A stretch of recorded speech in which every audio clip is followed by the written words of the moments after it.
Merci Madame la Présidente, Madame l'Administratrice Générale, Mesdames, Messieurs. Je ne peux pas vous garantir que je serai là dans 230 ans.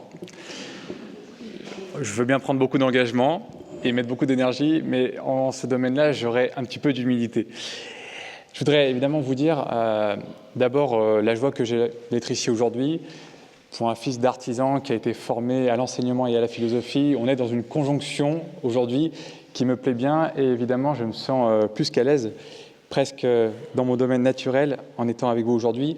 Je vous remercie infiniment de votre invitation et de votre accueil parce qu'on fête un anniversaire et cet anniversaire, c'est à la fois un point d'étape, mais c'est aussi une occasion de se tourner vers l'avenir et d'aller à la nouvelle conquête de chantier, de pans du territoire, du savoir qu'il faut aujourd'hui porter avec force dans un pays qui est un pays d'industrie, qui est un pays de création, qui est un pays d'entrepreneuriat, qui est un pays de savoir et qui a toujours eu de fortes capacités à se renouveler dans les moments les plus décisifs de son histoire. Et je crois que c'est le défi qu'on a tous ensemble devant nous. Alors évidemment, aucun de nous, sans doute, n'aura 230 ans. Il faut être lucide. Et c'est ce qui nous invite à la fois à beaucoup d'humilité et en même temps, je voudrais le dire, à beaucoup d'admiration pour cette épopée qui a été celle du CNAM. Une épopée où se révèlent les deux jambes de la civilisation. La jambe à la fois de l'héritage, de la permanence, de la transmission, vous l'avez dit. Le CNAM est une structure ancrée, enracinée dans la durée. Et une seconde jambe qui est celle du progrès, de l'innovation et de l'audace. Et son histoire, l'histoire du CNAM a été marquée par ça. Et je parlais de civilisation parce qu'il n'y a précisément de civilisation que lorsque l'homme marche sur ses deux jambes. L'école est l'outil et l'incarnation même de la civilisation, et le CNAM, par sa construction, par son histoire, évidemment, en est l'un des visages. À la fois sans immobilisme, mais avec le souci de toujours construire sur du solide et sur du temps long. C'est l'exigence que doit porter l'école de manière générale, c'est l'exigence qu'a porté le CNAM, je crois, depuis l'origine, qui est inscrite dans son ADN, et c'est ce qui fait qu'évidemment, pour un ministre qui est en charge de la réussite scolaire et l'enseignement professionnel, ça me tenait à cœur de pouvoir être là. Le CNAM, c'est l'Alliance de la tradition et l'innovation, Madame la Présidente, vous l'avez indiqué, fondée en 1794, juste avant la création du musée du Louvre, la même année que l'école polytechnique et une autre école que je connais bien, l'école normale supérieure, des institutions qui ont été des piliers de ces 2 derniers siècles et qui ont porté la France au plus haut niveau. Le CNAM est né dans l'élan révolutionnaire, un élan parfois turbulent mais aussi constructeur, et ce n'est pas la seule raison pour laquelle le projet du CNAM a été révolutionnaire. Vous l'avez dit, je voudrais y revenir parce que c'est vraiment l'ADN du CNAM et c'est ce qui fait que c'est encore une boussole aujourd'hui pour nous tous.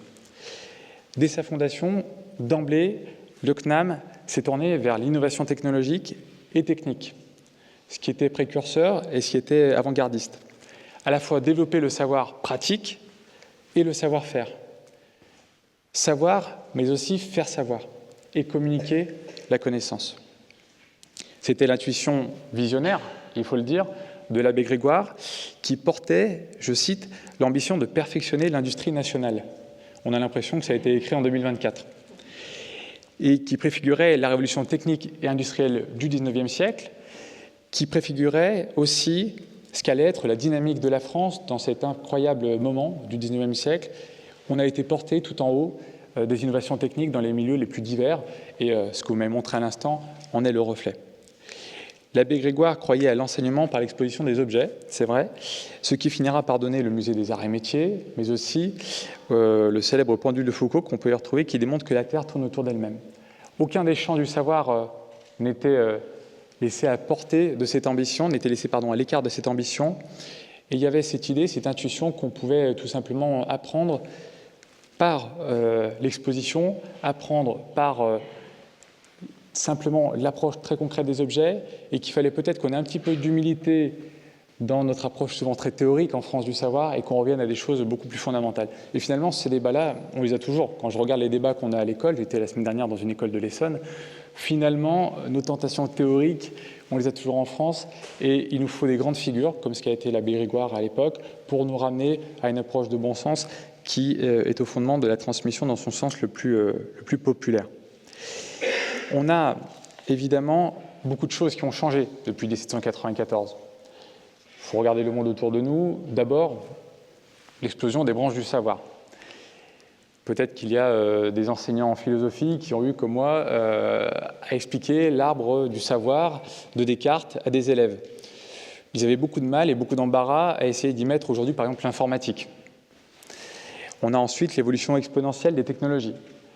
Et vous avez évoqué cet après-midi l'intelligence artificielle qui constitue déjà une technologie de rupture, qui n'a pas fini d'en provoquer d'autres et qui va bouleverser tous les secteurs de l'économie, de la médecine et bien sûr, ça a déjà commencé en réalité, de l'éducation et de l'apprentissage, qu'on le veuille ou non.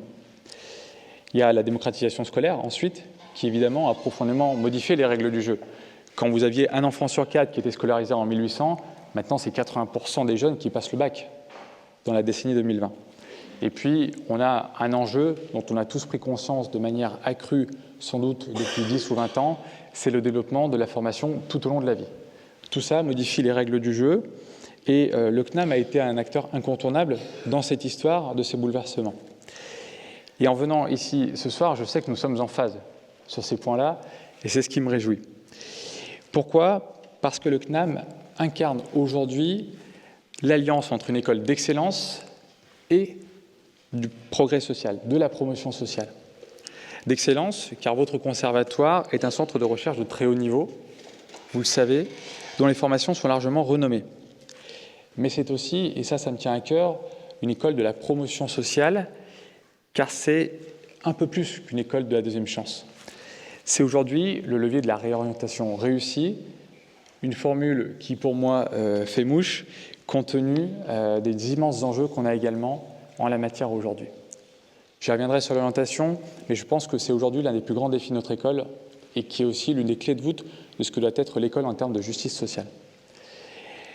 C'est pour ces deux raisons, parce que le CNAM est cette alliance-là, que je crois, et en tout cas je m'y attellerai, que le CNAM doit être mieux connu d'abord dans les lycées professionnels. Et il faut qu'on y travaille ensemble. Vous savez que ma porte est ouverte, elle l'a déjà été, et elle le sera à nouveau très vite, parce que le lycée professionnel n'a pas toujours, a souvent été trop peu positionné au bon niveau où il aurait dû l'être dans le système éducatif français. Mais il a aussi lui-même souvent été trop peu positionné dans l'écosystème qui était autour. Et donc on a tout à construire en termes de connexion avec l'enseignement supérieur, mais aussi avec tous les acteurs qui permettront à nos jeunes de rebondir et de construire des parcours qui soient les plus solides possibles. Ensuite, l'autre grande force du CNAM, à laquelle je crois beaucoup, c'est son articulation entre effectivement l'établissement public à Paris et les centres dans les territoires, les antennes locales. C'est évidemment un sujet qui parle à l'élu local que je suis, parce que je n'en demeure pas moins fondamentalement toujours un conseiller municipal et un élu ancré dans un territoire. Et ça, c'est un ADN qui est important. Mais c'est aussi fondamentalement important pour les entreprises qui ont besoin que l'on puisse travailler avec elles au développement des compétences sur le terrain. Les compétences, ça ne se décrète pas dans un bureau à Paris, ça ne se décrète pas en chaire, ça se travaille avec les entreprises, dans le milieu où germe l'innovation et où s'adaptent aujourd'hui les solutions aux besoins du temps. Et de ce point de vue, la décentralisation des formations est aujourd'hui impérative. Je pense que ça va être le grand défi de la décennie qui est devant nous sur le plan éducatif, d'avoir un petit peu d'humilité dans nos ambitions très parisiennes et de retrouver un petit peu le sens du terrain. D'oublier la vision très descendante qu'on a souvent, très jacobine, et de retrouver un peu plus d'humilité et la capacité à faire remonter les messages, les attentes au niveau national. Ce qui derrière renvoie aussi à une autre vision de ce que doit être l'État, de ce que doit être un ministère. Un ministère, ça devrait d'abord être là pour apporter des solutions avant d'apporter des contraintes. Quand je dis tout ça, c'est que pour moi, c'est évident que les solutions ne se décrètent pas depuis Paris. Et je voudrais prendre un exemple très concret pour tout ça. Jeudi dernier, j'étais par exemple dans une école de l'Essonne, à Massy. Une visite très discrète pour aller écouter des équipes sans caméra et sans tapage, mais pour aller écouter la manière dont aujourd'hui les enseignants se sentaient investis de leur mission et comment aujourd'hui ils pouvaient pour eux être des artisans d'innovation pédagogique. Derrière les mots, il y avait un dispositif très concret. C'était l'apprentissage des langues, et notamment la mise en place d'un dispositif de bilinguisme dans les classes d'école primaire. Et très clairement, leur approche était de mettre la langue anglaise au service de l'apprentissage des autres disciplines. Ce qui bouleverse totalement la manière dont on a jusqu'ici considéré la place de la langue dans le système scolaire. On l'a considérée comme une discipline à part, une boîte, une case à cocher sur un CV pour remplir toutes les cases vers l'orientation, vers l'insertion professionnelle, mais à aucun moment comme un levier. Et en fait, on se rend compte que quand on laisse aux enseignants la liberté de se saisir d'un certain nombre d'outils, ça a été le cas de ce dispositif en matière de bilinguisme, qu'ils ont adapté, construit depuis leur école, non seulement eux, ils trouvent infiniment plus de plaisir à la tâche et dans leur métier, mais ensuite, les résultats sont à l'arrivée. Et c'est pour ça, à la fin, que je suis convaincu qu'on doit se redonner un petit peu de souffle de liberté en matière éducative dans ce pays et un peu plus de confiance dans nos équipes. Je crois que dans la démarche territoriale que vous avez, il y a ce même ADN et je crois que c'est aussi une leçon qu'on peut transposer dans toute notre approche éducative. Cette approche-là, évidemment, elle pose une autre question qui est importante. Est-ce que l'humilité qu'on peut avoir en abandonnant un peu notre posture très parisienne, elle fait qu'on doit abandonner pour autant l'exigence et le souci de l'excellence? Certainement pas. Et là-dessus, je voudrais surtout qu'on ne confonde pas l'excellence et l'élitisme. On a besoin d'excellence. On a tous besoin d'excellence et le CNAM ambitionne l'excellence. On a besoin de compétences de très haut niveau pour répondre à tous les défis qu'on a devant nous aujourd'hui en matière de souveraineté industrielle, économique, numérique, même d'ailleurs de souveraineté artisanale. On a besoin d'artisans, on a besoin d'électriciens qui soient capables aujourd'hui de nous permettre d'ancrer la transformation numérique, domotique dans notre quotidien. On a besoin aussi de spécialistes en matière environnementale qui nous permettent de transformer nos territoires. Et on n'a pas besoin de compétences au rabais, on a besoin d'excellence. Il faut assumer cette ambition-là. Et pour prendre un exemple très concret, j'étais vendredi là dans les Ardennes. Ardennes, qui est une terre du nucléaire, avec une centrale, la centrale de Chaux, qui a besoin de compétences. Sauf que depuis des années, on a, et vous le savez, trop souvent sous-investi sur le nucléaire, en termes de financement, avec des coupures brutales, mais aussi dans le financement et dans la formation des compétences dont les professionnels avaient besoin sur le territoire. Moralité, qu'est-ce qui s'est passé? Quand on a eu la crise énergétique, suite au déclenchement de la guerre en Ukraine, on a eu une flambée des factures d'électricité et on n'était plus en mesure, la France, qui a toujours été pionnière en la matière, de tout simplement entretenir et réparer nos centrales, au point qu'on a été chercher des soudeurs et des tuyauteurs au Canada et aux États-Unis. On a failli sur ce qu'étaient les besoins les plus fondamentaux de notre pays, au point qu'on n'a plus été capable tout simplement de chauffer à la fin les logements de nos concitoyens. Voilà. À force d'avoir souvent confondu les priorités dans ce pays, à avoir perdu un peu le sens de ce qu'étaient les vraies priorités et les vrais besoins fondamentaux du pays, on a oublié de former sur les métiers qui pouvaient sembler être les plus terre-à-terre. Des soudeurs, des tuyauteurs, des chaudronniers, etc. Pour vous donner juste un ordre d'idée, par exemple, si vous allez aujourd'hui sur le site de France Travail, vous avez 7000 offres de soudeurs disponibles. Voilà. Et sur des salaires qui, très franchement, sont plus qu'intéressants. Et il faut qu'on retrouve ce sens des priorités et porter de l'ambition d'excellence dans ces domaines-là aussi. C'est pour ça, vous l'avez compris, qu'évidemment, je suis un ministre en charge de la réussite scolaire, mais aussi de l'enseignement professionnel, très enthousiaste, parce que je pense qu'on touche au nœud gordien de tous les défis qu'on a devant nous pour aborder ce XXIe siècle. Des enjeux de souveraineté, des enjeux de carte des formations, et la démarche territoriale que vous avez au niveau du CNAM, elle fait totalement écho à ce qu'on est en train de mener, à ce qu'on doit mener et intensifier en matière de construction des formations au plus proche des territoires. Il faut qu'on abandonne l'approche parisienne, il faut qu'on aille sur les territoires, donner de la latitude, donner de la liberté, faire confiance aux équipes pour arriver à construire ce qui correspond aux besoins du pays. Quand on a des gens qu'on a recrutés dans un établissement dont on connaît la compétence, dont on connaît la formation, qui connaissent leur domaine technique, on peut aussi leur faire confiance pour nous proposer les choses qui permettront de faire vivre leur territoire. Et puis, vous l'avez évoqué, c'est le dernier point que j'aborderai, au cœur de tous ces sujets-là, il y a le sujet de l'orientation. Et c'est pour ça que je tenais à être là aujourd'hui, sans doute encore plus, c'est parce que je pense que c'est l'un des angles morts les plus flagrants et les plus injustes aujourd'hui de notre système scolaire et de notre système de formation. Pourquoi je dis ça? Parce que quand on parle de réussite scolaire, ce qui est aujourd'hui dans mon ministère, on aborde souvent la question avec l'angle note, diplôme, comme si la note était le seul moyen de réussir et le seul moyen de mesurer la réussite d'un élève. tous ceux qui ont été dans des classes savent que ce n'est pas forcément systématique. Et en réalité, à note constante, à diplôme équivalent, on peut avoir des destins scolaires radicalement différents. Vous pouvez avoir un très bon élève qui, à 16, ne saura pas exploiter pleinement son potentiel, et d'autres qui, avec des notes plus moyennes, vont arriver à avoir des parcours tout à fait réussis sur le plan socio-professionnel. Et la première des injustices, en réalité, elle est là. C'est que le système scolaire, par ses défaillances sur l'orientation, ne parvient plus à assurer l'équité dans le jeu républicain. Et c'est pour ça qu'on va lancer une remise à plat de cette politique de l'orientation. C'est l'un des grands chantiers qui, pour moi, est au cœur de la réussite scolaire.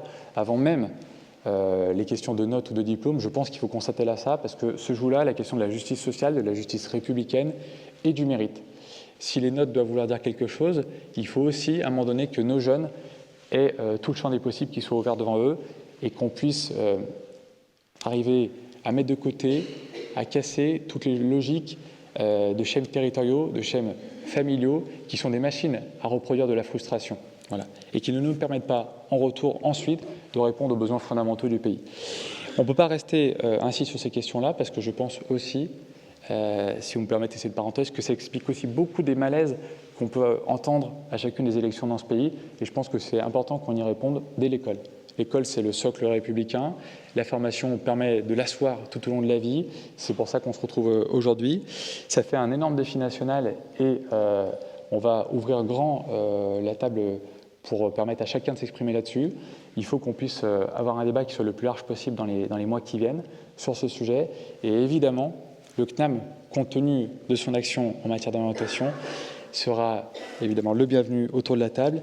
J'aurai besoin, dans ce Tour de France qu'on va engager, de pouvoir rencontrer un maximum d'acteurs et j'espère que dans ces échanges, tous les référents territoriaux du CNAM pourront venir nous aider à remettre à plat tout ça et nous faire des propositions pour remettre un peu de souffle démocratique dans notre système. Je ne vais pas être plus long parce que beaucoup de choses ont été dites. Vous avez vu les chantiers communs qui nous rassemblent. Je sais qu'il y a un cocktail après, ça vous permettra sans doute de poursuivre ces échanges. Je voudrais souhaiter une longue vie au CNAM et puis aussi vous remercier pour votre engagement sur les territoires.